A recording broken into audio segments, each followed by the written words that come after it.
बढ़िया. खुश online and live. Strange.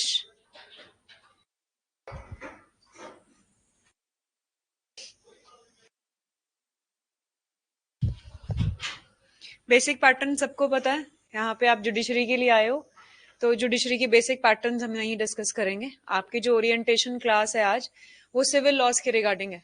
ठीक है. I hope you do not require my introduction. You know my name और not? That's there.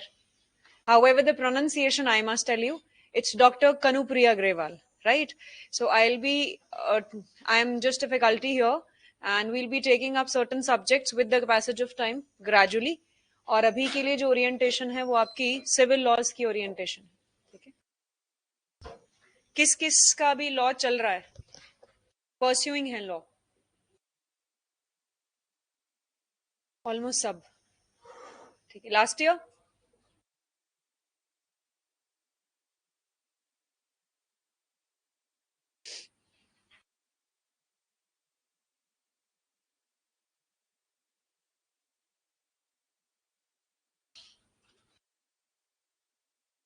as you all know, our law is actually divided into civil and criminal, है ना?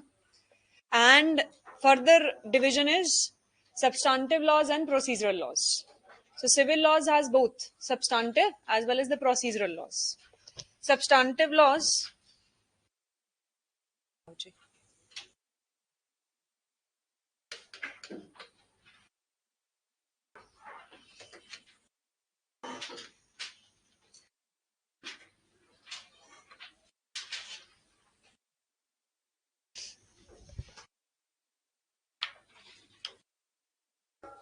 ये सब morning batch है क्या, जो मुझे बहुत दिनों के बाद दिख रहे हैं, और जो पुराने स्टूडेंट्स हैं? मॉर्निंग बैच है.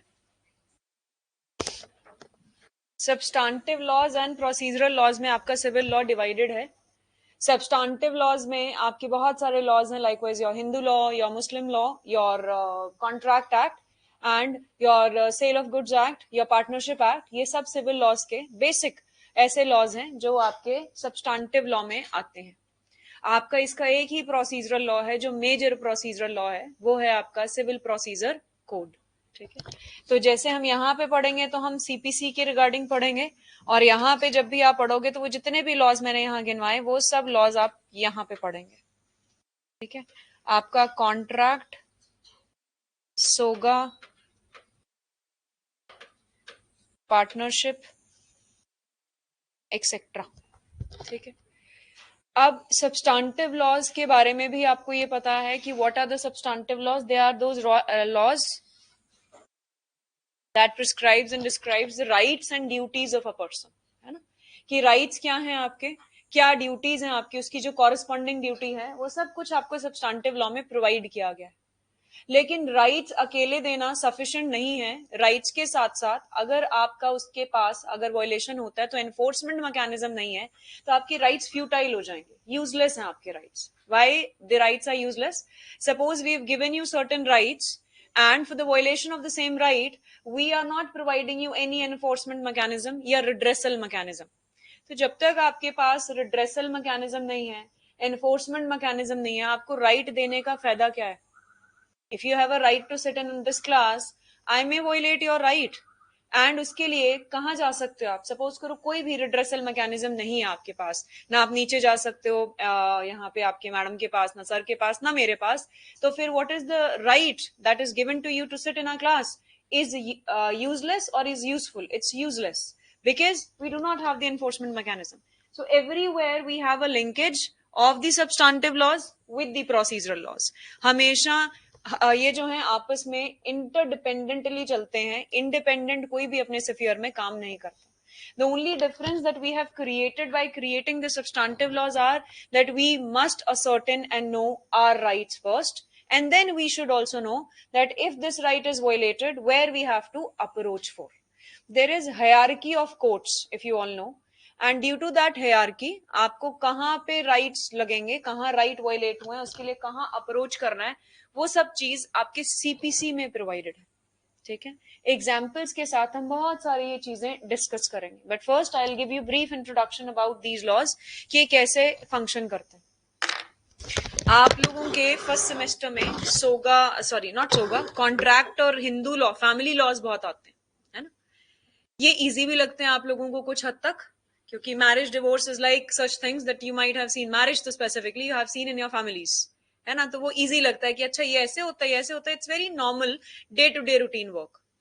कॉन्ट्रैक्ट भी कुछ हद तक इजी लगता है, जहां पे आप कॉन्ट्रैक्चुअल ऑब्लिगेशंस की बात करते हैं, जहां वो थोड़ा सा टेक्निकल हो जाएगा, वहां पे आपको कॉन्ट्रैक्ट मोनोटोनस लगने लग जाता है। आपका कॉन्ट्रैक्ट जो है, अगर आपने उसका ईयर चेक किया हो, 1872 का है। कितना पुराना लॉ है आपका, है ना। Even before our independence it's kind of an English law. और अगर आपने केसेस भी एग्जामिन किए हों, तो जनरली वहां पे जितने भी केसेस हैं आपके, वो सारे के सारे केसेस इंग्लिश केसेस हैं, जिसपे हमारा कॉन्ट्रैक्ट बेस्ड है। Although now gradually and more comprehensively हम लोग 2023 एंड 2024 के एरा में हैं, जहां पे आपका अब इंडियन लॉज, सुप्रीम कोर्ट के जजमेंट्स आने लगी हैं कॉन्ट्रैक्ट में। बट पिछले जितने भी लॉज हैं, चाहे आप बांगिया उठा लो, अवतार सिंह उठा लो, आपके सब पुराने लॉज हैं, जिसमें आपके जजमेंट्स जो है वो इंग्लिश जजमेंट्स है ना। और अगर जजमेंट्स हैं भी, तो फिर हाई कोर्ट्स की जजमेंट, सुप्रीम कोर्ट की कम जजमेंट्स हैं। With regard to your SOGA in partnership, ये सब कुछ पहले कॉन्ट्रैक्ट का हिस्सा था, इसके बाद इसको हमने अलग अलग लॉज में इनकॉर्पोरेट किया। दोनों में ज्यादा डिफरेंस नहीं है, सोगा 1930 में आया और पार्टनरशिप 1932 में आया। इन दोनों का भी पर्पज अलग अलग किया। अब इसके बाद अगर आप ध्यान दो, या आपके सिलेबस में है या नहीं है, आप एक लिमिटेड लाइबिलिटी पार्टनरशिप एक्ट पढ़ते हो, जो कि 2008 का है ना। वो आजकल ज्यादा प्रेवलेंट है as compare to Indian partnership act.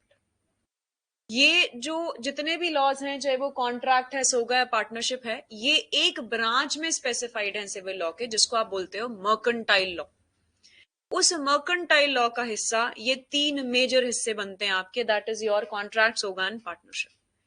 Mercantile law का मतलब है जहां पे आप डे टू डे बेसिस पे कमर्शियल ट्रांजेक्शन्स करते हो, कमोडिटी को बाय करते हो या सेल करते हो, तो वो सारी चीजें आपकी कॉन्ट्रैक्ट से गवर्न होती है। Even if you by your stationeries, likewise आपने नए रजिस्टर्स लिए होंगे, पेन लिए होंगे, जिनका फर्स्ट क्लास होगी, ये भी कॉन्ट्रैक्ट का ही हिस्सा है। ऑल दो ये डे टू डे एक्टिविटीज हैं, तो इसलिए हम इस पे ज्यादा फोकस नहीं करते, बट है ये भी कॉन्ट्रैक्ट, जहां पे आप लोग इंप्लाइड कॉन्ट्रैक्ट्स में एंटर करते हो, that when you enter to a shop that is a stationery shop, of course you'll buy the stationery, that is why you entered that shop, so somewhere implied consent assent आती है आप लोगों की, ठीक है। इसके अंदर वो सारी चीजें आपको चेक करनी पड़ेगी। Regarding your sale of goods act and I would say transfer of property act, दो अलग लॉस चलेंगे। अगर मैं सेल ऑफ गुड्स एक्ट की बात करूं, तो वो आपकी मूवेबल प्रॉपर्टी की बात करता है, और सेल और परचेज मूवेबल प्रॉपर्टी हो गई, गुड्स हो गई, उसकी बात करता है। वो गुड्स फ्यूचर के हैं, वो गुड्स प्रेजेंट गुड्स हैं, एग्जिस्टिंग गुड्स हैं, उसमें डिफरेंस अभी हमने पढ़ना है। जो आपका ट्रांसफर ऑफ प्रॉपर्टी एक्ट है, दैट डील्स विद आपके immovable property as a general rule, but solely immovable property से डील नहीं करता है, उसमें भी आपका मूवेबल भी एडेड है कुछ जगहों पे, ठीक है। सोलली इमूवेबल नहीं है। दूसरी चीज आपका पार्टनरशिप। पार्टनरशिप में जो आपका चैप्टर था इंडियन कॉन्ट्रैक्ट एक्ट में, with the passage of time a need was felt कि जो पार्टनरशिप के रिगार्डिंग लॉ है, वो इनकम्प्लीट लॉ है, जिसमें थोड़ी सी चेंजेस चाहिए थे, and the legislature at that point of time intended to bring a new legislation. और जब वो नया लेजिस्लेशन आया, इंडियन पार्टनरशिप एक्ट 1932, उसको बहुत ही इलैबोरेट मैनर में हमने यहाँ पे पार्टनरशिप के रिगार्डिंग डिस्कस किया।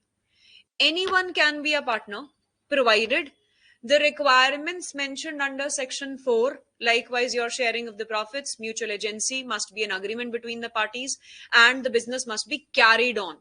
If these essential requirements are being fulfilled, then you may enter into a partnership.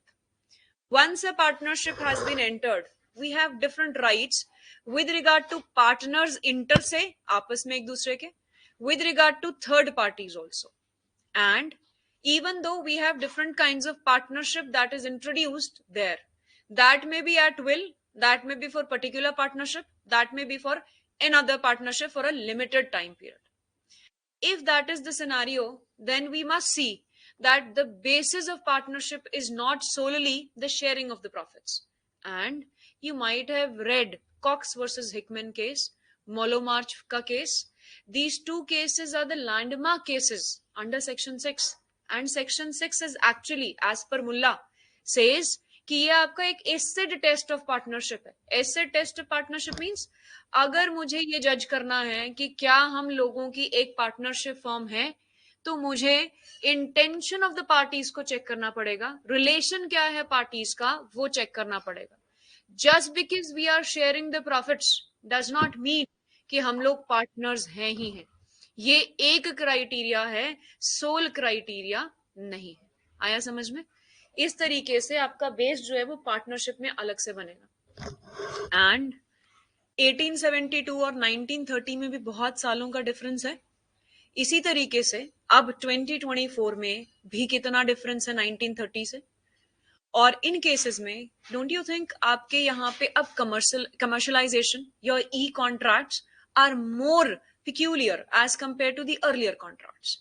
आपकी जैसे जैसे ग्लोबलाइजेशन बढ़ेगी, जैसे जैसे टेक्नोलॉजी पे डिपेंडेंसी बढ़ेगी, ऑनलाइन ट्रांजेक्शन्स बढ़ेंगी, उसी तरीके से आपके कॉन्ट्रैक्चुअल लॉज में चेंजेस आएंगे.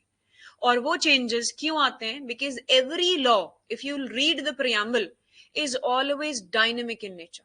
It keeps on changing. How it keeps on changing? By bringing the amendments in the same by the legislature.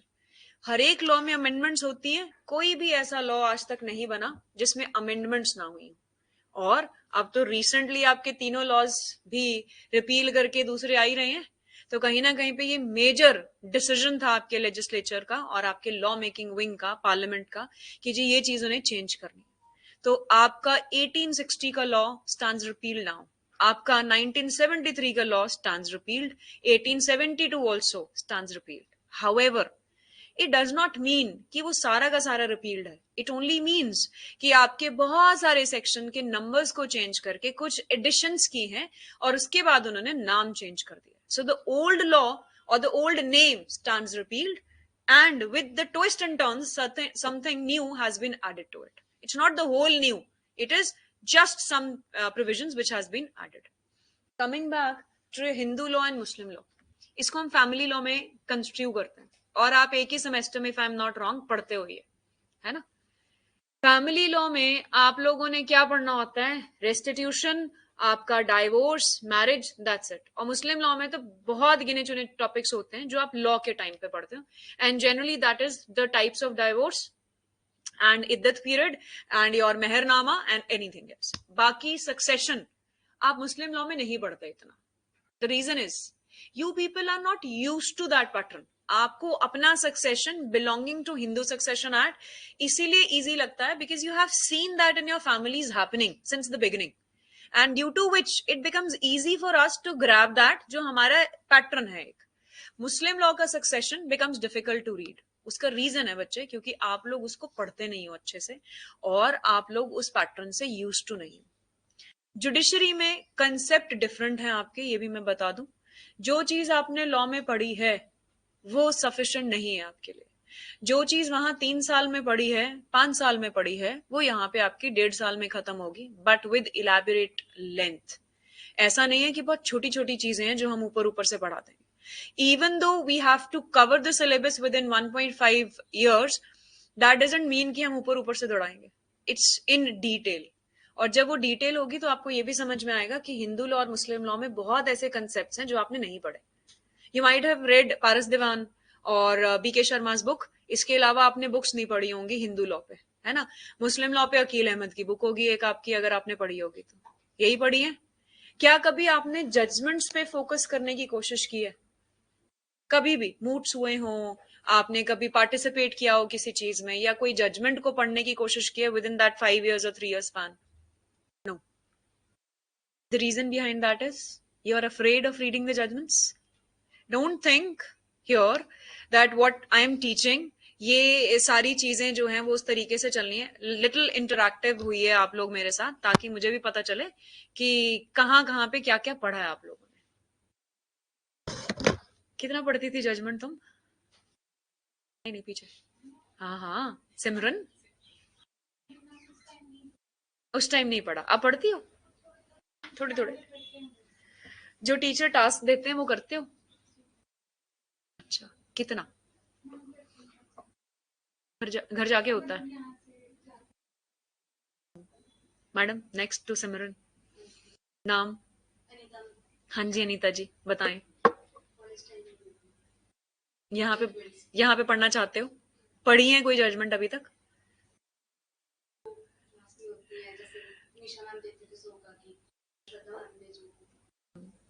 पढ़ी है। अनाहित?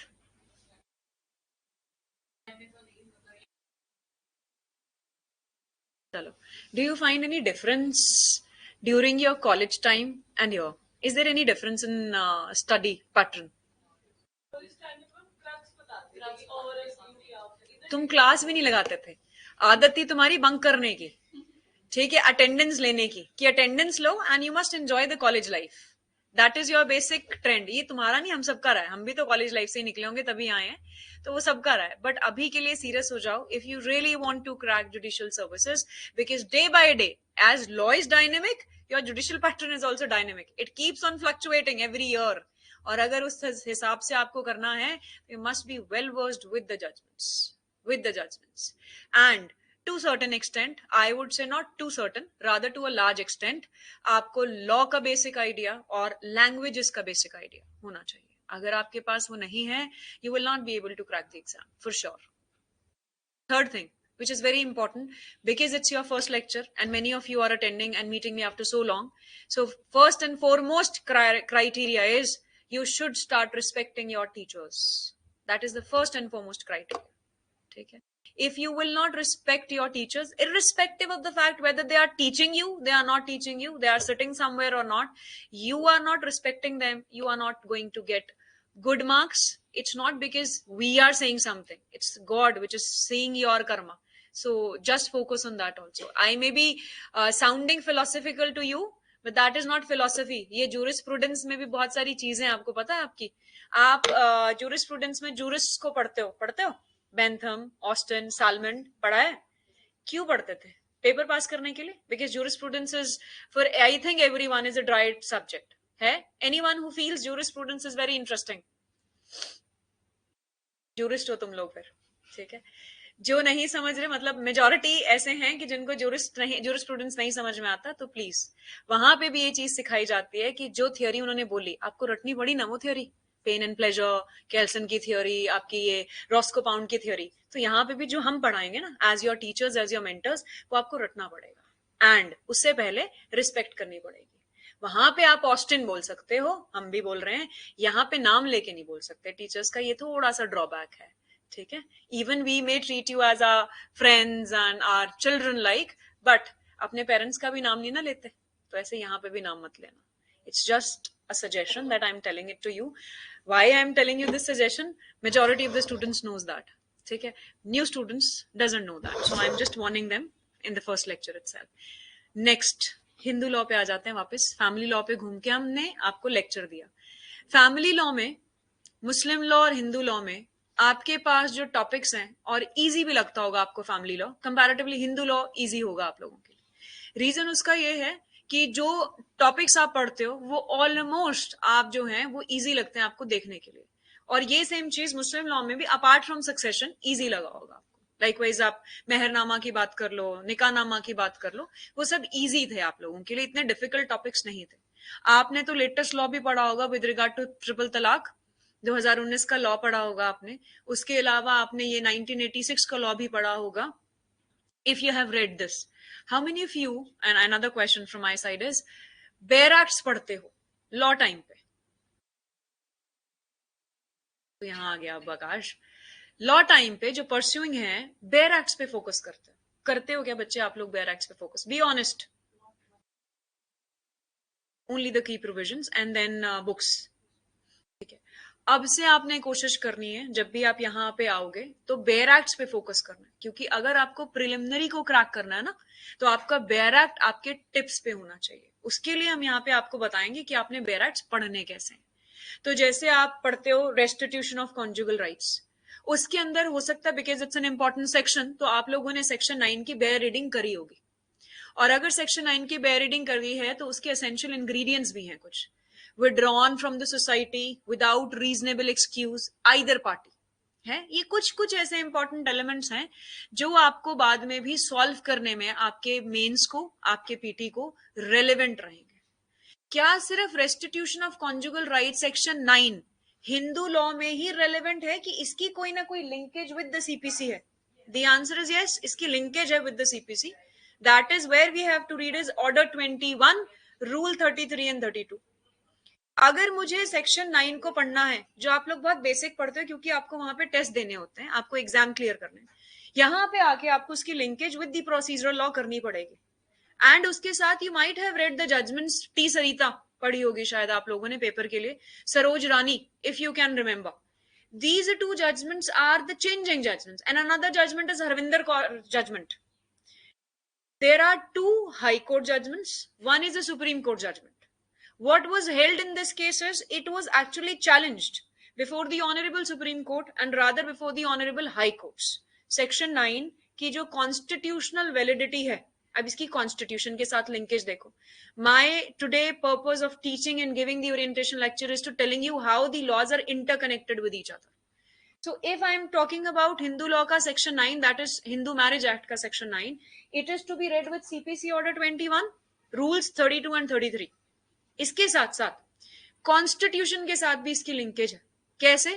कॉन्स्टिट्यूशन में आर्टिकल 14 इक्वालिटी की बात करता है।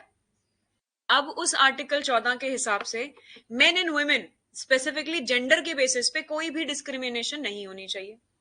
सेक्शन 9 हिंदू मैरिज एक्ट का रेस्टिट्यूशन वाला चैलेंज किया गया टी सरिता के केस में आंध्र प्रदेश हाई कोर्ट में 1983 में, और उन्होंने बोला कि ये जो सेक्शन 14 है ना, सॉरी 9 है ना, ये आर्टिकल 14 की वायलेशन में है बिकॉज ये इक्वालिटी के प्रिंसिपल से अगेंस्ट है। इस चीज को ओवरकम करने के लिए दिल्ली हाई कोर्ट की भी जजमेंट आई हरविंदर की सेम ईयर में 1983। इसमें इन्होंने बोला कि नहीं जी ये अनकॉन्स्टिट्यूशनल नहीं है क्योंकि वहां पे ईदर पार्टी लिखा है, प्लस एग्जीक्यूशन के रिगार्डिंग जो रूल्स हैं वो सिर्फ और सिर्फ वो कहते हैं कि हस्बैंड के अगेंस्ट क्यों लिखे हैं, वाइफ के रिगार्डिंग एग्जीक्यूशन में क्यों नहीं जा सकते। अब इसकी एग्जाम्पल दूंगी तब आपको समझ में आए। हस्बैंड एंड वाइफ HW, सबसे पहले जो है पिटिशन डाली हस्बैंड ने, सो husband is the petitioner, wife is the respondent, opposite side.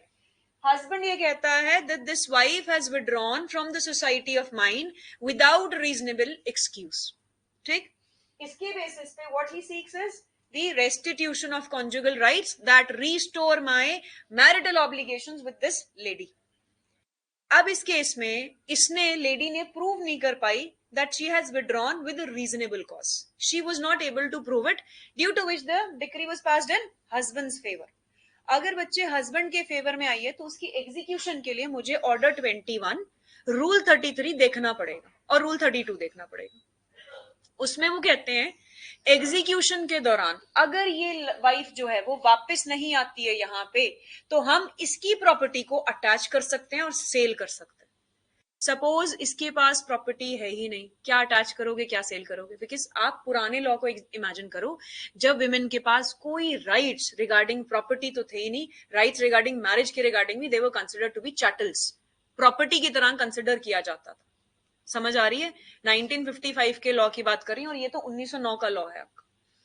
इन सब में हुआ क्या, तो इन्होंने क्या लिखा हुआ है कि रूल 31, 32 और 33 में हस्बैंड की प्रॉपर्टी अटैच हो सकती है, वाइफ की नहीं।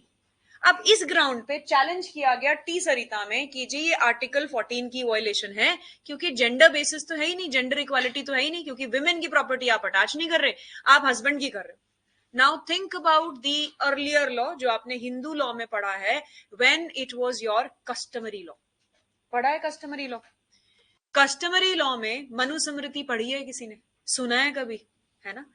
उस मनुस्मृति के अंदर जो लॉज थे, जो रूल्स एंड रेगुलेशंस थी, वो ये थे कि a person who has to give और maintain the wife has to maintain the wife even by doing 100 misdeeds, उससे फर्क नहीं पड़ता, because it was considered to be the sole duty of a husband to maintain his wife, चाहे wife कमाए चाहे ना कमाए।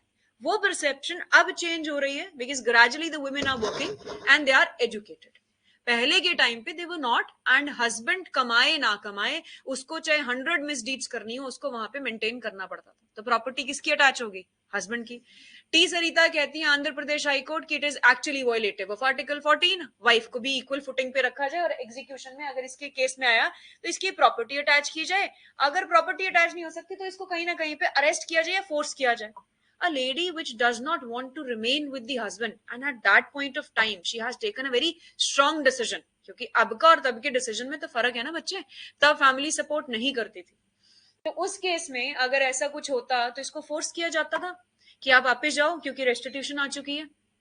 इसमें आपकी हरविंदर की judgment I.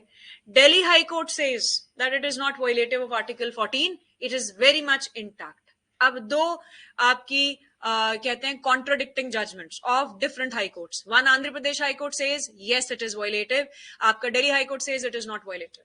The next very year, 1984, the landmark judgment was passed by the Honorable Supreme Court, that is Saroj Rani versus Sudarshan Chadda. 1984 में ये जो जजमेंट पास हुई, ये जजमेंट में हरविंदर सिंह की जजमेंट को रिटरिएट किया गया और टी सरिता को ओवर रूल कर दिया गया और बोला that section 9 is not violative of your article 14 and it is very much constitutionally valid. इधर पार्टी लिखा है बट उसके साथ साथ एग्जीक्यूशन में हमें चेक करना पड़ेगा। आजकल के टाइम पे अगर ऐसा कुछ होता है of course the women's property can also be attached. समझ में आया ये? नए स्टूडेंट स्पेसिफिकली स्पीड इशू आ रहा है क्या? Any language issue? श्योर। ये तो एक एग्जाम्पल दिया मैंने जिसकी इंटरलिंकेज समझाई। If we need to talk about Muslim law also, let's talk about Muslim law now and let's see its interlinkage with the other aspects, likewise your constitution. आपका मुस्लिम law में maintenance का एक provision है और इसका interlinkage जो है वो 125 सीआरपीसी के साथ है, ठीक है। 125 सीआरपीसी के अंदर 1985 में एक सुप्रीम कोर्ट ने जजमेंट पास की थी, ठीक है। वो जो जजमेंट पास हुई थी उसके अंदर बहुत ज्यादा, उसके बाद ह्यू एंड क्राई भी रेज हुआ था, उससे पहले भी हुआ था, एक सेटल्ड प्रिंसिपल हेल्ड कर दिया गया था। वो सेटल्ड प्रिंसिपल क्या है कि 125 CrPC is a secular provision. Secular का मतलब जो चीज हम कॉन्स्टिट्यूशन में पढ़ते हैं, जो हमारे प्रियम्बल में वर्ड सेक्युलरिज्म लिखा हुआ है, लिखा है sovereign, socialist, secular, democratic Republic. क्या सेक्युलरिज्म सिर्फ जो आप लोग पढ़ते होंगे मुझे नहीं पता, राइट टू रिलीजन है क्या बच्चे? कि सिर्फ और सिर्फ स्टेट न्यूट्रलिटी है कि स्टेट का खुद का कोई रिलीजन नहीं है, क्या ये सेक्युलरिज्म है? यस और no? Yes, it is secularism. In the same way आपकी women irrespective of any religion, Christian हो, पारसी हो, मुस्लिम हो, हिंदू हो, 125 सीआरपीसी उस पे लगेगा ही लगेगा। उसका मुस्लिम पर्सनल लॉ, अब मैं मुस्लिम पे आ रही, मुस्लिम पर्सनल लॉ नहीं लगेगा। कौन सा लॉ लगेगा? आपका 125 सीआरपीसी। इसके बाद 1986 में एक एक्ट बनाया मुस्लिम लॉ ने, क्योंकि जितने भी मुस्लिम्स इंडिया में हैं वो शरीयत एक्ट से गवर्न होते हैं, ठीक है। उसके हिसाब से यहाँ पे एक लॉ बना 1986 में टू ओवरडू शाहबानूज जजमेंट। 1985 की जजमेंट को खत्म करने के लिए इन्होंने अपना मुस्लिम पर्सनल लॉ बनाया। क्यों? क्योंकि इनको तो ये लगने लग गया था कि अब अगर मुस्लिम्स यहाँ पे जाएंगी विमेन मेंटेनेंस लेने तो हमारा तो लॉ की वैल्यू नहीं रही, जो हमारा मुस्लिम पर्सनल लॉ लगता है। तभी तो बच्चे आपका यूनिफॉर्म सिविल कोड नहीं आया अभी तक। द रीजन इज आपके जितने भी पर्सनल लॉज हैं उसमें हम इतने रिजिड हैं कि हम चेंजेस चाहते ही नहीं है, हम एक यूनिवर्सलिटी चाहते नहीं है, इसलिए यूनिफॉर्मिटी नहीं आई। तो इस केस में 1986 में उन्होंने बोला section 3 sub section 1 clause A, it says कि मेंटेनेंस जो है वो मिलेगी, लेकिन maintenance during the life time नहीं मिलेगी, वो सिर्फ और सिर्फ इद्दत पीरियड तक मिलेगी, ठीक है। प्लस अगर आपको मेंटेनेंस क्लेम करनी है तो आप 1986 के लॉ में ही आओगे, आप 125 सीआरपीसी में नहीं जाओगे। अगर आपको 125 सीआरपीसी में जाना है तो दोनों की म्यूचुअल कंसेंट होनी चाहिए, हस्बैंड एंड वाइफ की। And you all know husbands तो कभी भी नहीं चाहेंगे कि 125 में जाए मुस्लिम हस्बैंड्स। तो इसीलिए उन्होंने बोला कि if you want to go under 125 CrPC you must agree mutually, which the husbands will never agree. अब इसको ओवरकम करने के लिए आपकी जजमेंट आई Shabana Bano, one judgment, another judgment is Danial Latifi, two landmark judgments again of the Honorable Supreme Court, which has beautifully explained the part of maintenance under the Muslim law. Deni Latifi has said that the word that has been used under section 3 subsection 1 clause A, it says reasonable and fair maintenance. ध्यान से सुनना words को, जो आपके keywords उठाने हैं. Reasonable and fair maintenance during इद्दत. ये किस में लिखा था? आपके लॉ में 1986 में. अब आप लोग सब जजेस हो, आप लोगों को इंटरप्रेट करना है, because the function that you are here for is the interpretation. जजेस को इस वर्ड को इंटरप्रेट करने में टाइम लगा, and what they said is कि जो इन्होंने लिखा ना कि reasonable and fair maintenance during iddat, हम अग्री कर रहे हैं, बट वो रीजनेबलनेस इतनी होनी चाहिए कि जब तक लेडी की दूसरी शादी नहीं होती वो उतनी मेंटेनेंस देंगे ही देंगे, चाहे आप इद्दत तक दे दो. इद्दत तक देने का मतलब अमाउंट इद्दत तक दोगे, लेकिन वो अमाउंट रीजनेबल इतना होगा कि वो तब तक रहेगा उसके पास जब तक उस लेडी की दूसरी शादी नहीं हो जाती, या लेडी जब तक अलाइव है तब तक. This is how an art of interpretation is called. This was done in Deni Latifi's judgment. ठीक है, आया समझ में सबको? अब आ जाओ शबाना बानो. शबाना बानो के अंदर जो इन्होंने ये पॉइंट रखा था कि जी दोनों जने जो हैं तभी करेंगे, म्यूचुअली नहीं तो ये 125 में नहीं जा सकते. दे सेड ऐसा कुछ भी नहीं है. women can still approach 125 CRPC even though the husband is not allowing it. इसके लिए joint petition मूव करने की कोई भी जरूरत नहीं. Again overdone the legislative provision. क्यों ओवरडन किया? क्योंकि यही काम आपके जुडिशरी का है. यहां पे जो जुडिशरी ने रोल प्ले किया, वो रोल कहां पे लिखा है? आपका वो रोल जो है वो लिखा है आपके inherent powers of the Supreme court. Supreme court में इनहेरेंट पावर्स हैं अंडर विच आर्टिकल? क्योंकि अभी मुझे कॉन्स्टिट्यूशन के साथ इसको लिंक करना है, तो which article? Giving you the options. No, it's not 32, वो हटा दिया मैंने. 141, 142, 145, 147. हाँ जी. Old students, new students can also make guesses, no problem. 141, 142. What is 142, Anita? Any idea?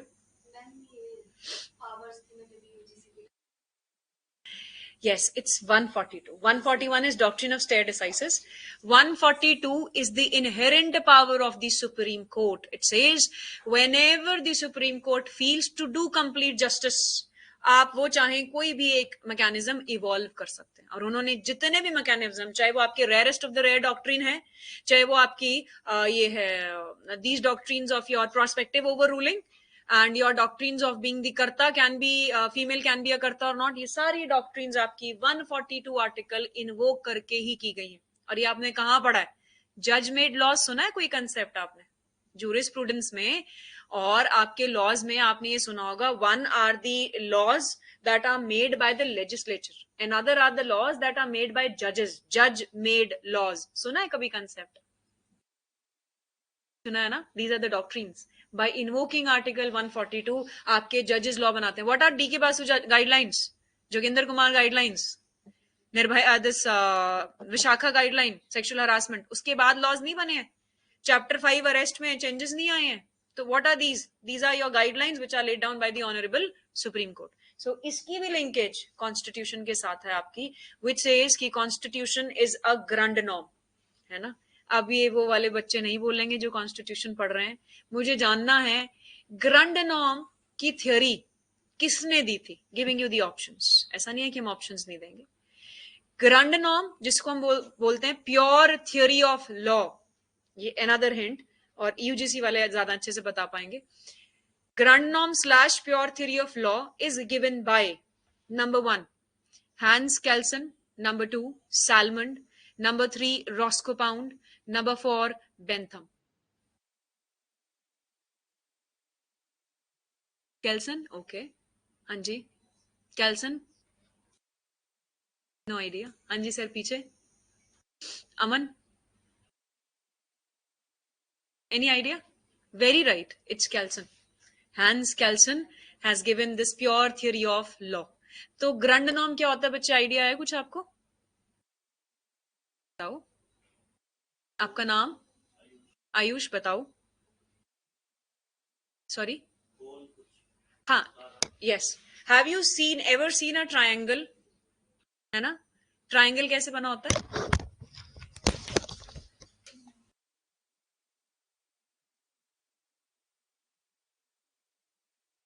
Is this a triangle? है ना? गलत तो नहीं है ना? इसको कहीं पे भी ट्विस्ट एंड टर्न कर दो, इसका एक जो कॉर्नर है वो हमेशा ऊपर रहेगा, चाहे इसको ऐसे घुमा दो चाहे जैसे मर्जी घुमा दो। ये क्या है? 3 कोने, that is known as vertices. ठीक है, अब इसका जो टॉप मोस्ट है इसको क्या बोलते हैं? Grand norm. Grand norm means pure theory of law, ये ग्रैंड नॉर्म है आपका। ग्रैंड नॉर्म का मतलब the top law of the country. ठीक है, और आपका top law of the country कौन सा है? कॉन्स्टिट्यूशन है। Constitution is the top most और the supreme law of the country. तो कॉन्स्टिट्यूशन के अगेंस्ट क्या आप कोई भी लॉ बना सकते हो? The answer is no. जितने भी लॉज हैं ना बच्चे, चाहे वो आपके क्रिमिनल हैं चाहे वो आपके सिविल लॉज हैं, सोर्स इसी ग्रैंड नॉर्म से डिराइव करते हैं, मतलब इसके अंदर हैं वो, इसके बियॉन्ड नहीं जा सकते। देयर बाय आपका 142 का एक मैनिफेस्टेशन ये है। आया समझ में? तो सब कुछ जो है वो कॉन्स्टिट्यूशन के विद इन करना है, बियॉन्ड नहीं करना। अगर कुछ भी बियॉन्ड करोगे तो वो आपके फंडामेंटल राइट्स को वायलेट करेगा और आपका वो स्ट्रक डाउन हो जाएगा। कहां स्ट्रक डाउन कराओगे? या तो आर्टिकल 32 में या 226 में, है 2 आर्टिकल्स। ठीक है, अब आ जाओ वापस हिंदू लॉ, मुस्लिम लॉ और कॉन्ट्रैक्ट्स होगा and partnership. We have our class till 1 ना? हाँ जी बच्चा। डॉक्ट्रिन ऑफ स्टे डिसाइसिस, ठीक है, that is known as binding. The judgments of the Supreme Court are binding on all the lower courts. ठीक है binding. मानते हो आप सुप्रीम कोर्ट की जजमेंट्स को कि नहीं? मानते हो सब? क्यों मानते हो? क्या रीजन है आपको सुप्रीम कोर्ट की जजमेंट्स क्यों माननी पड़ती हैं सिमरन? Is it necessary? क्यों? अगर उससे ऊपर कुछ बना दें हम तो फिर उसको मानेंगे? तब भी हम सुप्रीम कोर्ट को मानेंगे? एक ही सुप्रीम कोर्ट है हमारे इंडिया में कि 4-5 हैं? पक्का एक ही है? देख लो, 2-3 हो सकते हैं। Only one? now how many of you are good with the GK part? Lawyers are, see, I'll tell you, same happens with me. Lawyers are very weak in maths as a general rule. I'm not saying exceptionally they may be good, but as a general rule lawyers will be weak in maths. Second, they will be weak in GK. है? Agree करते हो? How many of you have interest in maths? अनाहित के पीछे no interest? कोई कोई जिसको math, जिसका favourite subject रहा हो? फुल टाइम से मैथ्स फेवरेट है? फिर तुम यहाँ क्या कर रहे हो? मैडम लॉ कैसे किया फिर? क्या जरूरत थी लॉ करने की? मैथ्स बहुत अच्छा था, मैथ्स में जाना था, अभी तक तो जॉब भी लग गई होती। I hate maths, I know खुश।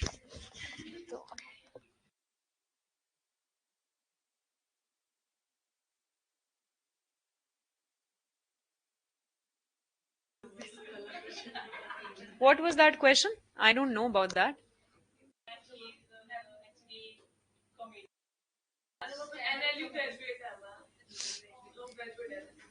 देखो, अच्छा, मुझे पता नहीं था आकाश इस चीज के बारे में भी।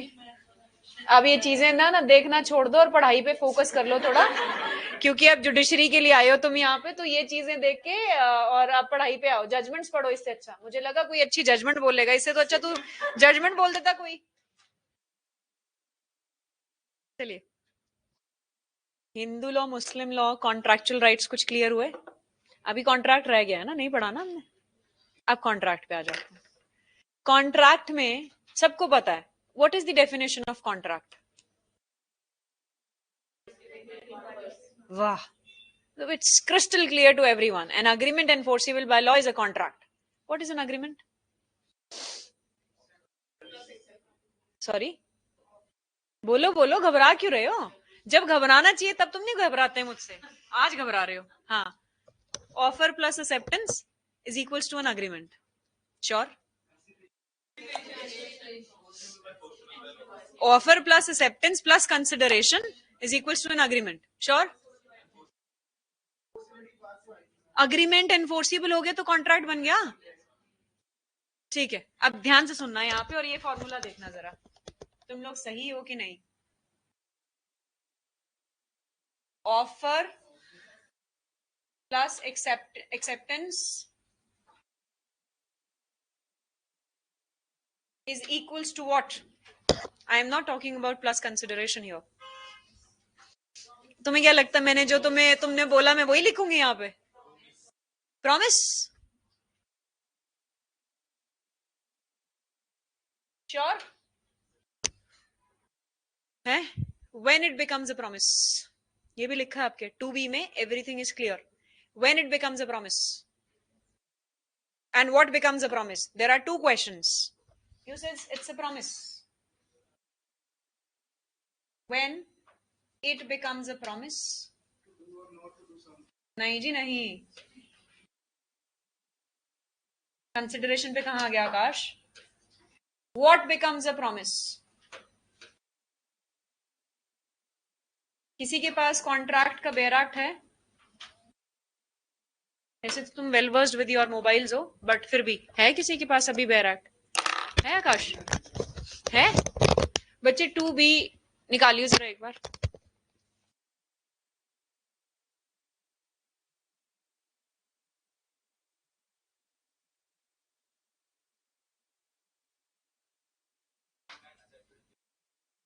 What becomes a promise? The second line, again read.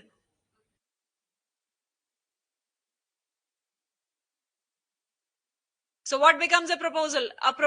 What becomes a promise? A proposal or an acceptance? Proposal.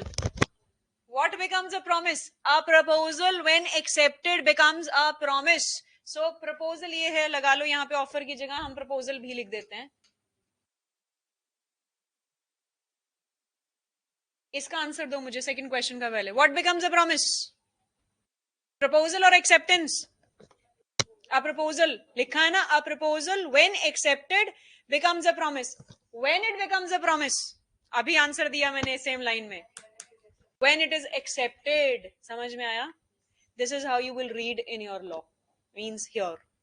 तो वहां पे कैसे पढ़ते थे? लाइन याद ही नहीं है 2B में कोई लाइन भी है, proposal when accepted becomes a promise. So what becomes a promise? Proposal always.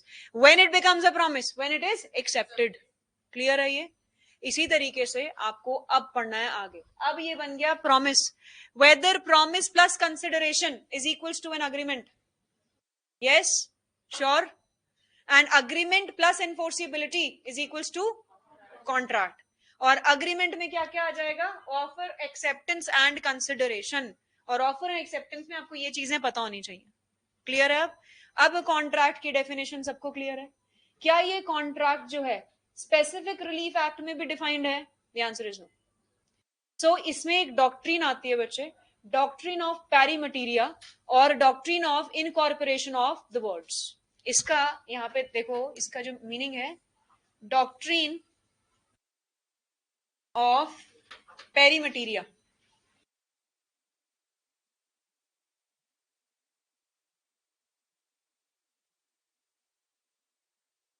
आप लोगों ने बेयर एक्ट्स में कभी नोटिस किया हो या आज करना चाहते हो, कुछ जगहों पे लिखा है once the words have been explained under the Indian contract act will have the same meaning when they have been used throughout this act. लिखा है ये? सुना है कभी ये चीजें? यस और नो?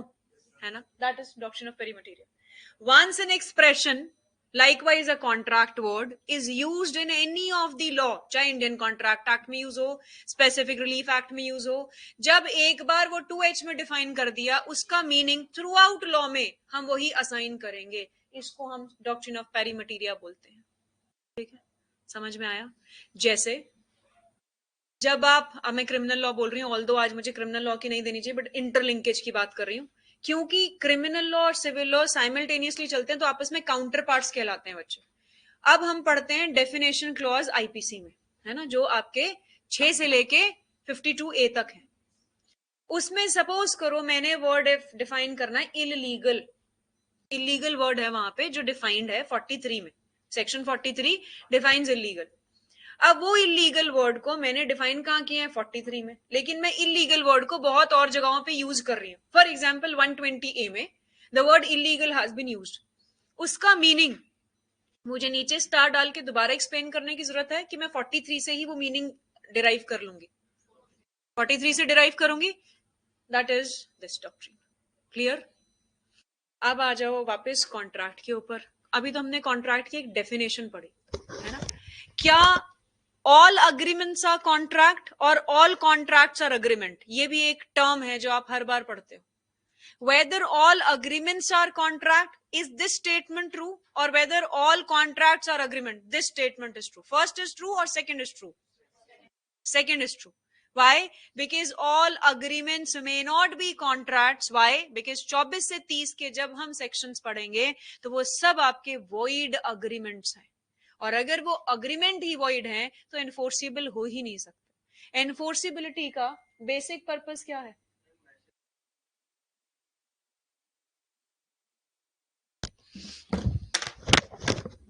एक सेकंड बच्चे,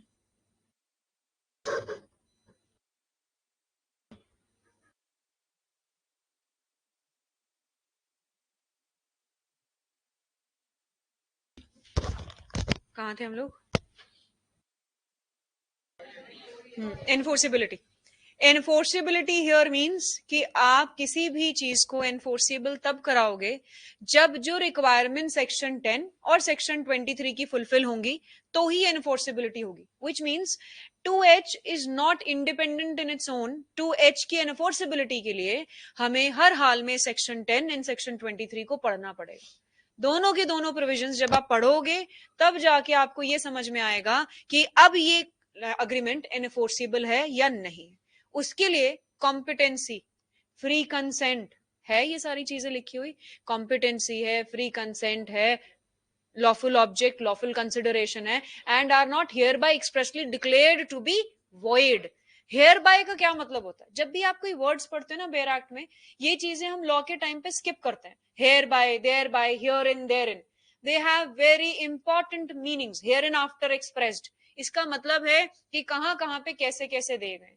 तो hereby expressly declared to be void का मतलब जो यहां से डिक्लेयर किए गए हैं इस एक्ट में वॉइड, तो वॉइड कहां डिक्लेयर किए गए? 24 से 30। अगर वो 24 से 30 वॉइड है तो ऑटोमेटिकली क्या वो कॉन्ट्रैक्ट है? नहीं, क्योंकि सेक्शन 10 उसको बार कर रहा है। बार करने का मतलब 2H की इन्फोर्सिबिलिटी नहीं आ सकती। सो क्या आप सिर्फ 2H को अकेला पढ़ सकते हो? No. Any provision in any law cannot be read in isolation. It has always interlinkage within its own domain and outside its domain. Outside domain is contract solely cannot be read under the Indian Contract Act. For that, we have to do other acts, that is Specific Relief Act. Moreover, Specific Relief Act is a combination of procedural and substantive laws. It is not solely substantive law. So it is majorly procedural, substantive only in the sense that it defines your reliefs. That's it. बाकी it is all procedural in nature. अभी आपकी orientation ma'am मुझे बता रहे थे limitation की थी. Whether limitation law is procedural or substantive.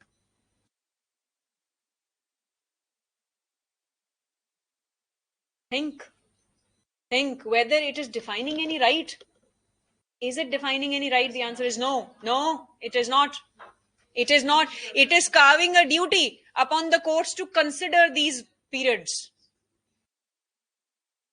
That is a separate part. That, forget about 27 because section 27 is just an exception. Hanji, majorly it is procedural. Why it is procedural? Because it is providing complementarity to CPC. CPC and limitation, आपने जब भी अपने इसमें semesters में भी पढ़ा होगा, आपको CPC लिमिटेशन इकट्ठा आया होगा, आया था।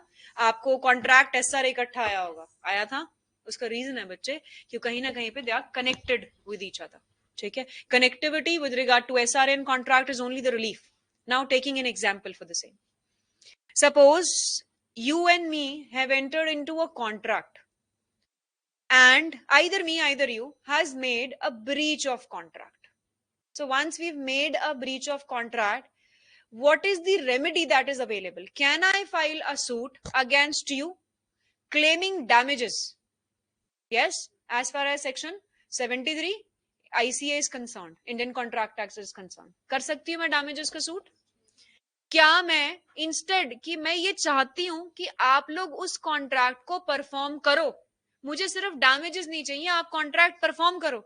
तो क्या मैं उसके against specific performance of contract में जा सकती हूँ? क्या ये रिलीफ इंडियन कॉन्ट्रैक्ट एक्ट में प्रोवाइडेड है? नो। कहां प्रोवाइडेड है? स्पेसिफिक रिलीफ एक्ट में प्रोवाइडेड है। तो क्या मैं वो रिलीफ के लिए जा सकती हूँ सेम सूट में? यस, जा सकती हूँ। उसके अलावा क्या मैं आपके अगेंस्ट इंजंक्शन ले सकती हूँ? इंजंक्शन का मतलब मैं आपको रोक सकती हूँ कि आप ये चीजें परफॉर्म ना करो, जब तक या तो डायरेक्ट कोर्ट से रिफ्यूजल ना आ जाए या बिल्कुल ही एडमेंट हो गए कि अब तो मैं परफॉर्म करूंगा ही नहीं। ले सकती हूँ? यस। ये भी कहां प्रोवाइडेड है? सीपीसी। सीपीसी रिलीफ है, क्योंकि सूट फॉर एसआरए, ये permanent injunction, mandatory injunction SRA है, लेकिन एक रिलीफ एज एन इंजंक्शन एक एस्पेक्ट में सीपीसी भी गवर्न करता है। अब बच्चे, जब मैंने वर्ड सूट यूज किया, ये जो सूट था, जो मैंने चाहे स्पेसिफिक परफॉर्मेंस का मांगा, डैमेजेस का मांगा, ये कहां प्रोवाइडेड है? सीपीसी में। सीपीसी को इसके साथ हमें लिंक विद करना पड़ेगा। The moment breach of contract हुआ था, ऑटोमेटिकली मेरा राइट या आपका राइट वॉयलेट हो चुका था। The moment your right or my right has been violated, either party right has been violated, the opposite party can always go and seek redressal, and that redressal can always in the form of filing a suit, और suit डलता है CPC के अंदर। और ये चीजें, क्योंकि आपका एसआरए कॉम्प्लीमेंट्री लॉ है, तो वो आपको जब आप पढ़ोगे ना स्पेसिफिक परफॉर्मेंस का चैप्टर, तो उसमें सेक्शन 21 है, if I am not wrong, वो ये कहता है कि जब भी आप स्पेसिफिक परफॉर्मेंस ऑफ कॉन्ट्रैक्ट डालोगे, उसके साथ साथ इन एडिशन अब 2018 के बाद डैमेजेस क्लेम करोगे, उसके बियॉन्ड आप डैमेजेस क्लेम नहीं कर सकते। उसका रीजन है बच्चे, और वो टेक्निकल रीजन है जो मैं अभी समझाना नहीं चाहती, बस इतना बताना चाहती हूँ, क्योंकि वो एक ही रिलीफ की बात कर रहा है, एक ही कॉज ऑफ एक्शन से 4 रिलीफ की बात कर रहा है, वो इकट्ठी होंगी। और उसका बार ऑर्डर 2 रूल 2 है, विच इज वेरी टेक्निकल, जो आपको अभी समझ में, सॉरी, अभी आपको समझ में वो नहीं आएगा। ठीक है जी। क्या आपको ये समझ में आया कि एसआरए की कनेक्टिविटी कॉन्ट्रैक्ट एंड सीपीसी के साथ है, लिमिटेशन की भी कनेक्टिविटी सीपीसी के साथ? कोई चीज ऐसी जो आपको नहीं समझ में आई? और मोनोटोनस तो नहीं लग रहा है लेक्चर? बोरिंग तो नहीं है? कुछ समझ में आ रहा है? पक्का? इंटरेस्टिंग है कि बोरिंग है कि न्यूट्रल है? डर तो नहीं रहे हो? अच्छा, तुम डरते नहीं मुझसे, वेरी बैड। चलिए, कमिंग बैक, अब आ जाओ सीपीसी के ऊपर। Just a second, again again is somebody is calling, give me a second.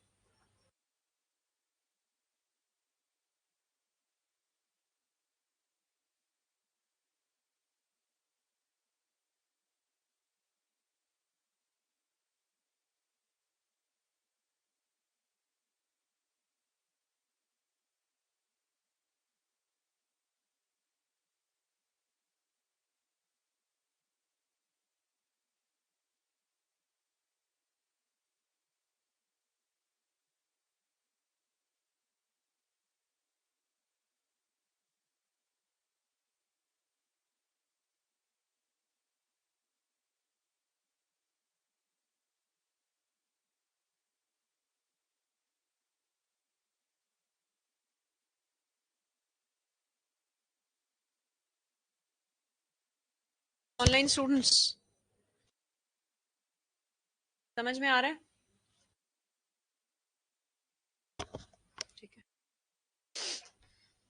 अब आ जाओ थोड़ा सा introduction SOGA, partnership and then CPC पे। सोगा के अंदर आपके बहुत सारे गुड्स की बात की जाती है, वो आपके फ्यूचर गुड्स, वो आपके एग्जिस्टिंग गुड्स, जिसको प्रेजेंट गुड्स भी कहते हैं। गुड्स के रिगार्डिंग ही आपकी सेल होती है। इसमें दो तरीके के कंसेप्ट हैं, एक अग्रीमेंट है, एक कॉन्ट्रैक्ट है, जिसको हम बोलते हैं contract of sale, contract for sale, है ना। अग्रीमेंट है तो बच्चे अभी टाइम है उसको परफॉर्म करने में, और अगर कॉन्ट्रैक्ट ऑफ सेल है तो वो एग्जिस्टिंग गुड्स का ही है, जिसमें आपने उनको असर्टेन भी कर लिया, उनको आपने डिलीवरेबल स्टेट में भी डाल दिया, और आप उन गुड्स को डिलीवर करोगे। ठीक है, जब तक गुड्स असर्टेन नहीं हुए हैं, जब तक वो डिलीवरेबल स्टेट में नहीं है, तो आपको उसके लिए पहले करना पड़ता है, क्योंकि इसमें सबसे इंपॉर्टेंट एक चीज आती है, नेमो डेबिट कॉर्डनॉन हैबिट की एक थ्योरी, और एक थ्योरी उससे पहले, risk prime facie passes with the property. जो आपका सेक्शन 26 होगा है ना, वो अकेला इन आइसोलेशन नहीं पढ़ा जाता, इसका क्या मतलब है, जो टर्म मैंने अभी यूज की, risk prima facie passes with the property, मतलब सेलर या बायर दो ही पार्टीज हैं, प्रॉपर्टी या तो सेलर के पास है या बायर के पास है, इनमें से एक ही के पास है। जिसके पास प्रॉपर्टी है वो लॉसेस बियर करेगा। ये एक सिंपल स्टेटमेंट है जो एक लेमैन को समझाने की जरूरत है, but we people are not laymans, we are lawyers, we have to understand in that context. उसके लिए आपको सेक्शन 20 से 25 तक सारे इकट्ठे पढ़ने हैं, ठीक है। वो कहते हैं goods must be ascertain goods, it should not be uncertain goods, it must be in a deliverable state, if the goods are not ascertained, first ascertain them and then deliver it. If the goods are not in a deliverable state, तो पहले उनको deliverable बनाओ, quantity को major करो, जो आपकी calculations हैं वो करो, उसके बाद वो बाकी बायर ले ना ले, आपने नोटिस दे दिया बायर को, तो property passes to the buyer even though the possession was with the seller, उससे फर्क नहीं पड़ता। फर्क क्या पड़ता है, पासिंग ऑफ द प्रॉपर्टी से। पोजेशन किसी के पास हो, कोई रेलेवेंसी हमारे सोगा में नहीं है। हमारे यहाँ पे रेलेवेंसी है कि प्रॉपर्टी उस टाइम के किसके ऑनर के रूप में थी। जिसके पास भी ऑनरशिप है, रिस्क वही बियर करेगा, ठीक है। If 50% of the work has been done और गुड्स हैव बीन डिलीवर्ड, 50 नहीं हुए थे, तो 50% का loss buyer will have to suffer and 50% का loss seller will have to suffer. Then another doctrine that I have used is nemo debet quod non habet. No person can transfer a better title than he himself has, है ना। 27, 28 उसके बाद आपके ICA के कुछ provision सारे इसमें linked with होके लगते हैं। सोगा अकेला नहीं पढ़ते, सोगा में हम आईसीए पढ़ते हैं। इसके साथ अगर ध्यान हो तो सेक्शन 13 और सेक्शन 17 एसआरए भी बहुत कुछ बोलता है, ऑलमोस्ट सिमिलर सी प्रोविजंस की बात करता है ना। Contracts to let and sell the immovable property where you do not have a title, and rights in of the purchaser where they have imperfect title, है ना। 13 राइट्स हैं, 17 कॉन्ट्रैक्ट्स हैं, इसी के साथ 27 है। अब मेरे पास टाइटल है ही नहीं बच्चे, और इसके साथ टीपीए भी पढ़ाऊंगी, स्पेक्स सक्सेशनिस्ट, है ना। ट्रांसफर ऑफ प्रॉपर्टी सपोज करो, और हिंदू लॉ भी पढ़ेंगे। अब देखो कितनी linkage, Hindu law, TPA, SOGA, SRA. आप लोगों के पास सक्सेशन रूल्स जानते हो थोड़े से। सपोज आपके फादर हैं, उनके पास उनकी प्रॉपर्टी है, ठीक है, सॉरी टू से दैट, और मे बी आप ग्रैंडफादर ले लो या सम ए ले लो, not taking anyone's father. A person has 2 children and A has some property, that may be separate property, that may be ancestral property, no problem in that. The moment this A dies, the property will be to both the children irrespective of gender अब के time, है ना। अगर वो मैं ancestral property लूं, तो जो उनके बच्चे हैं नीचे, क्या वो उसमें पार्टीशन मांग सकते हैं? यस, क्योंकि इंसेस्ट्रल प्रॉपर्टी है, सेपरेट में नहीं मांग सकते। अब सपोज ये करो इंसेस्ट्रल प्रॉपर्टी है, तो बच्चे जो उसके फादर हैं और वो जो 2 बच्चे हैं, ये तीनों ज्वाइंट ऑनर कहलाएंगे उस इंसेस्ट्रल प्रॉपर्टी के, चाहे बाद में वो डिक्लेयर करवाएं, नाम बाद में चढ़ाएं, लेकिन ज्वाइंट ऑनर है। अभी मिला नहीं है, क्योंकि जो सक्सेशन के रूल्स है ना, it is subject to fluctuation, may be the younger die और may be someone else is born. अभी तो सी और डी हैं 2 बच्चे, हो सकता है ई भी आ जाए और हो सकता है डी भी ना रहे। ऐसे केसेस में जो सी और डी हैं, डी जो है वो बहुत चालाक है, वो क्या करता है, क्योंकि A C D, A is the father, C and D are the children, ये तीनों का 1/3 हिस्सा तो बनेगा ही ना, अगर कोई नहीं आता है, कोई नहीं जाता, तो वो कहता है कि मेरे को ये वाला हिस्सा जो है, मैंने इसकी सेल कर दी, और सेल किसको कर दी, इनको कर दी। इन्होंने केवेट एम्पटर का रूल लगता है, चाहे मैं सोगा का लगाऊं चाहे मैं नॉर्मल लगाऊं, the buyer should be beware as an ordinary person. इन्होंने यहाँ पे इंक्वायरी जरूर की होगी, इंक्वायरी के दौरान नहीं पता चल पाया, he is a transferee in good faith for valuable consideration, ठीक है, इन्होंने प्रॉपर्टी खरीद ली, बाद में जाके पता चला कि एक्चुअली वो प्रॉपर्टी अभी उनकी थी ही नहीं।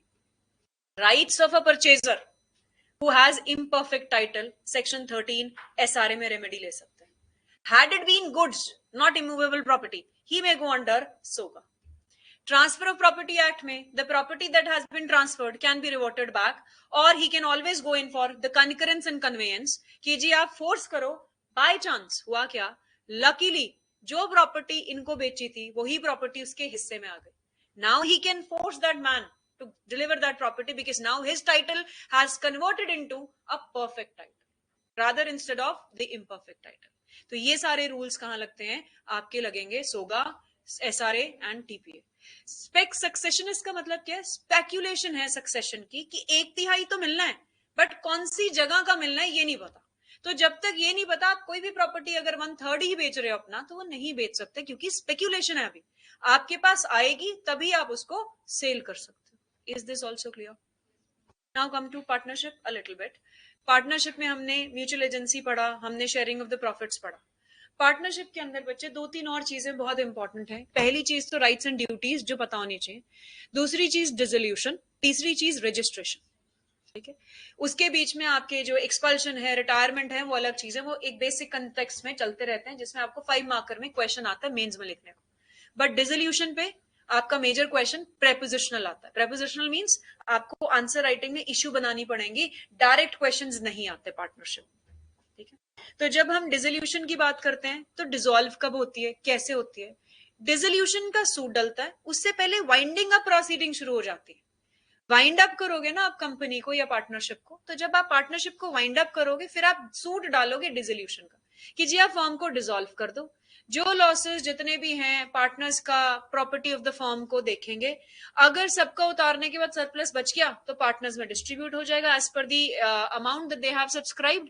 और अगर कुछ भी नहीं बचा तो उनकी भी personal property later on attach करके हम लॉसेस देंगे थर्ड पार्टी. जो रजिस्ट्रेशन का कंसेप्ट है कि क्या ये जरूरी है कि हमारी फर्म रजिस्टर हो, उसके लिए 2 चीजें आई थी 1932 में. पहली चीज तो ये थी कि section 69 was not enforced in the same year 1932. It took at least a year कि उन्होंने एक ग्रेस पीरियड प्रोवाइड किया था. The reason for providing the grace period is कि जो लोग नहीं जानते कि 1932 का लॉ आ चुका है और रजिस्ट्रेशन या नॉन रजिस्ट्रेशन के ये प्रोज एंड कॉन्स हैं, उनको टाइम दे देंगे अब साल का समझने का, ताकि वो रजिस्टर अगर चाहें तो करवा सकते. Even though it's not mandatory, but there are certain repercussions, consequences, जिसके कारण अगर उन्होंने रजिस्टर नहीं कराई तो they may suffer. And that is कि अगर पार्टनर्स को थर्ड पार्टी के अगेंस्ट सूट डालना है and firm is not registered, they may not. And अगर पार्टनर्स को फर्म के अगेंस्ट सूट डालना है and if the firm is not registered, they may not do so. With regard to a right which is not arising out of a contract, उसके लिए registration non registration irrespective of that fact आप डाल सकते हो.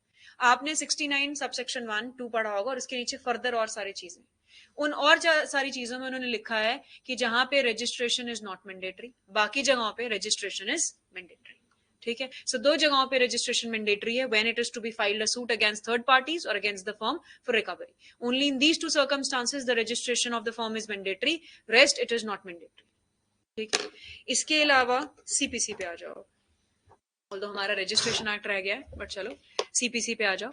CPC के अंदर पहला maxim, जो कि मैं जब भी कोई भी प्रोसीजरल लॉ शुरू कराती हूँ तो उस टाइम पे समझाती हूँ, दैट मैक्सिम इज उबीजा सीवी रेमेडियम. है ना? What does that mean? Very good. There is a right, there is a remedy. हम लोगों को 2 चीज पे फोकस करना है, राइट रेमेडी. राइट्स कहां प्रोवाइडेड है? Substantive laws. इसकी रेमेडीज कहां प्रोवाइडेड है? Procedural laws. सो अगर मैं सिर्फ राइट्स दे दूं, रेमेडी हटा लूं, क्या ये राइट सफिशिएंट है?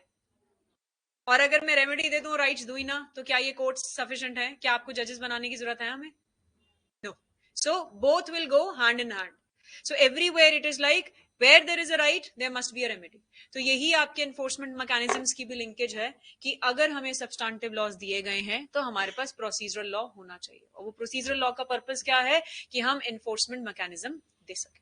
इसके लिए इसमें जुरिस्डिक्शंस भी पढ़ते हैं हम. Pecuniary jurisdiction, territorial jurisdiction, subject matter jurisdiction, कि कौन सा केस, कौन सा मैटर कोर्ट डिसाइड करेगा, किस जगह पे लगेगा, आपकी हायरार्की डिसाइड होगी, उस हायरार्की के हिसाब से आपकी जुरिस्डिक्शन पिक्यूनरी डिसाइड होगी. सपोज एक चंडीगढ़ की प्रॉपर्टी थी जिसपे डिस्प्यूट है, उसको आप दिल्ली में जाके सूट डाल सकते हो? The answer is no. क्यों? क्योंकि टेरिटोरियल जुरिस्डिक्शन ही है.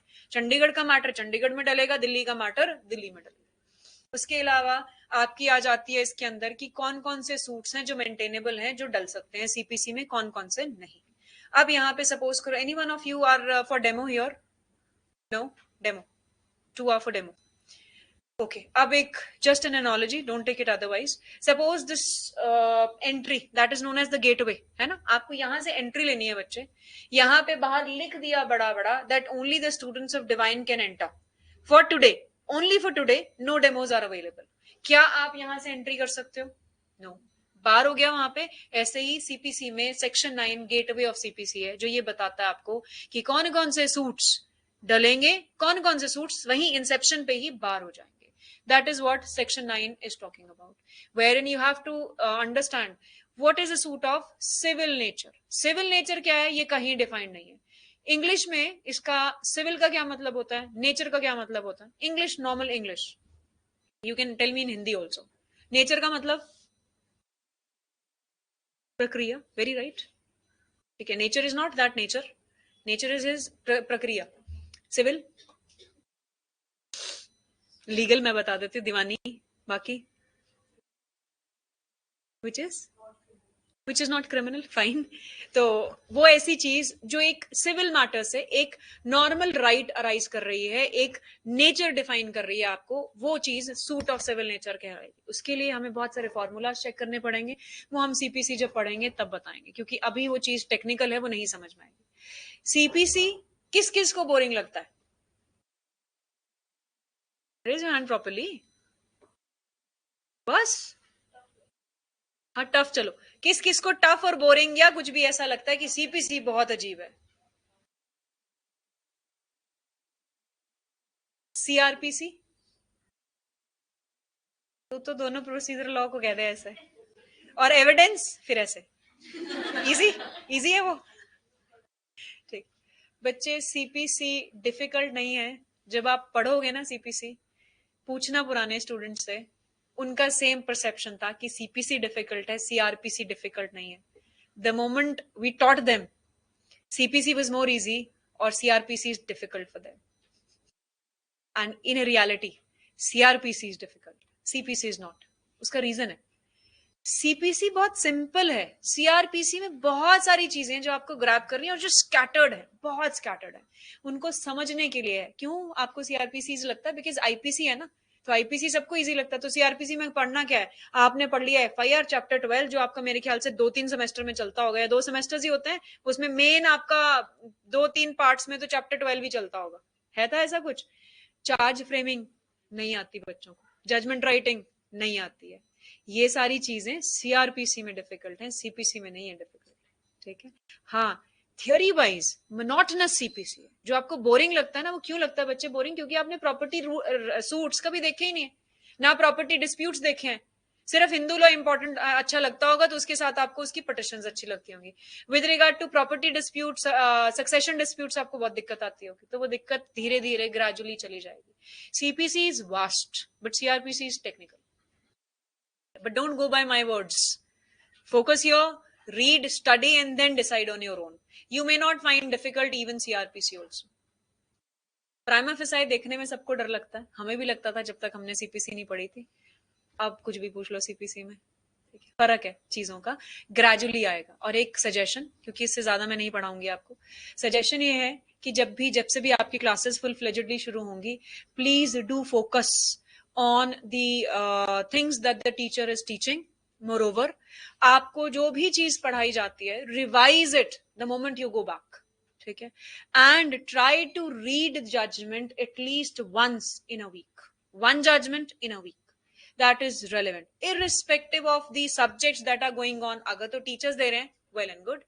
टीचर्स नहीं दे रहे हैं तो आप कोई भी एक जो इजी सब्जेक्ट लगता है उसकी जजमेंट सुप्रीम कोर्ट की पहले पढ़नी शुरू कर दो. If you feel कि ये 40 pages की 50 pages की judgment है, so what you have to read is only the facts of the case which you will find in first to 2 paragraphs. Then इसके बाद the issue that has been framed by the Supreme Court and last में the decision by the Supreme Court. आपको arguments of the council नहीं पढ़ने होते, इसीलिए आपको समझ नहीं आता पढ़ना कैसे. ठीक है, एंड अनदर सजेशन इज, आपके जितने सब्जेक्ट शुरू होंगे सबके रजिस्टर्स अलग बनाइएगा, क्योंकि अभी आप रफ करना चाहोगे, द मोमेंट ग्रेजुअली आपके पेस इंक्रीज होगा, आपके 3 सब्जेक्ट हो गए फिर 3 हो रहे हैं, तो आपसे नहीं लिखा जाएगा, फेयर नहीं होगा, बिकॉज आपके पास बहुत वर्कलोड है. The moment your subjects if the minor are there, जैसे जैसे ओवर हो रहे हैं, try to solve the MCQs on your own. as well as the mains answer writing questions. Get it checked from your teachers. ठीक है. हाँ, दूसरी चीज, do not expect as a general rule from us कि questions जो हैं वो सारे हम ही दे दें या टेस्ट भी दे दें. बच्चे कुछ चीजें थोड़ी सी आप लोग भी करना, एफर्ट्स डालोगे, और वही कहते हैं ना आपस में इंटरकनेक्टेड है. We both will go hand in hand only when you will give me your hand and I will extend my hand to you. तो जब तक ये चीज नहीं होगी आपको समझ नहीं आएगा. Any problem, any query? कोई नहीं होती. बाद में इतनी बढ़ती चली जाती है कि हमें बाहर जाके सुनने को मिलता है कि ये चीज समझ नहीं आई बच्चों को. सो हाँ, another suggestion, rather suggestion, warning, you में कंसिडर एनीथिंग. जो चीज नहीं समझ में आ रही है, ask your concerned teacher, right? Do not ask from your colleagues, from the others, or from downstairs. You must ask from the concerned teacher, because every teacher has a different pattern of teaching, और उन्होंने जिस perspective से आपको बोला है आप उन्हीं से पूछोगे. All the best. खुश, तेरे को दोनों ही टफ लगते हैं? बड़ा सही है. चलिए, ending the session now.